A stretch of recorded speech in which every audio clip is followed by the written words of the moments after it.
Hi guys! Pinaritong isda tayo ngayon para hindi naging boring. Ating lagyan ng um, spring onion, cilantro, ginger, and chili strip. So first, sinugasan natin yung ating isda, tinanggalan natin yung hasang, nilagyan natin ng salt, white pepper, and kinote natin ng cornstarch. Then, nagpainit tayo ng mantika, nilagay lang natin yung ating isda. Yung purpose ng cornstarch is para hindi magtalsik-talsik yung ating mantika. Diyan, kawawa naman yung ating balat pag yan ay matalsikan pa. So, fry natin yung ating ginger. Then, add lang natin yung ating spring onion. Then, cilantro and chili na kinat natin ng strip.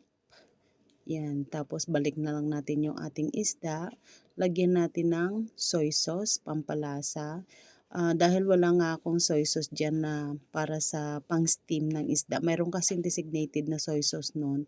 So, nag-add ako ng 1 tablespoon ng sugar dyan para hindi masyadong maalat. So, ayan, baliktarin lang natin. Pinirito ko na kasi siya ng earlier para i-drain ko yung oil ng isda kasi dinipry ko siya.